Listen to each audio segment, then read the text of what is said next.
ആ തലേക്കെട്ടുണ്ടല്ലോ അത് ഇങ്ങോട്ട് കയ്യും. അതിന്റെ ഉള്ളിൽ ഒന്നുമില്ല. ആ തലേക്കെട്ടുണ്ടല്ലോ അത് ഇങ്ങോട്ട് കയ്യും. അതിന്റെ ഉള്ളിൽ ഒന്നുമില്ല. ആ തലേക്കെട്ടുണ്ടല്ലോ അത് ഇങ്ങോട്ട് കയ്യും. അതിന്റെ ഉള്ളിൽ ഒന്നുമില്ല. ആ തലേക്കെട്ടുണ്ടല്ലോ അത് ഇങ്ങോട്ട് കയ്യും. അതിന്റെ ഉള്ളിൽ ഒന്നുമില്ല. നേതാക്കളെ കാണിച്ചപ്പോ മൊത്തത്തിൽ കാണിച്ചതാ. തല മറച്ചവരുണ്ട്, അല്ലാത്തവരുണ്ട്. തലക്കെട്ട് നന്നായി കെട്ടിയവരുണ്ട്, എന്തൊക്കെ വെച്ച് കെട്ടിയതുപോലെ തോന്നുന്നുണ്ട് ചിലർക്ക്. അപ്പൊ അങ്ങനെയൊക്കെ കെട്ടിയ മഹാന്മാരെ ഇപ്പൊ നിങ്ങൾ കണ്ടത്. എന്നാലും അതിനേക്കാൾ ഇപ്പൊ ജീവിച്ചിരിക്കുന്ന ഒരാളെ കാണുന്ന നല്ല സന്തോഷമല്ലോ.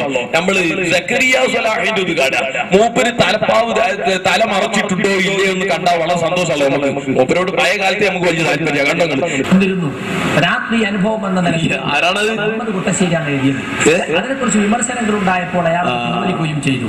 ഇനി വലത്തൊപ്പിയിട്ട് വലിച്ചിട്ട് ചെയ്തു. നന്നായി സുന്നത്ത് കിട്ടിക്കോട്ടെ എന്ന് വിചാരിച്ചിട്ട് തന്നെ ആയിരിക്കും. ഇനി കണ്ടോ ആരാണത്? നിങ്ങൾ വേദ വരണ്ട, നിങ്ങൾ അവിടെ നിന്നാ മതി. ഒന്ന് കാണട്ടെ ആൾക്കാർ കേട്ടോ. അപ്പൊ തലമറക്കുന്നത് സുന്നത്തല്ല, അത് പൗരോഹിത്യത്തിന്റെ ലക്ഷണങ്ങളായി കടന്നു വന്നതാണ്. ആദ്യത്തെ പുരോഹിതൻ ആരാ? സക്കരിയ സ്വലാഹി. അവരെ നേതാക്കളൊക്കെ പുരോഹിതന്മാര്. സക്കരിയ സ്വലാഹിയും പുരോഹിതൻ, ഹുസൈൻ സലഫിയും പുരോഹിതൻ. ആരാ പറഞ്ഞത്? അവരെന്നെ. ഇതൊന്നും നോക്കാതെ സ്വന്തം അനുയായികളെ തന്നെ വിമർശിക്കുന്ന ഒരു വിഭാഗം, എന്തൊക്കെയോ വിളിച്ചു പറയുന്ന വിഭാഗം.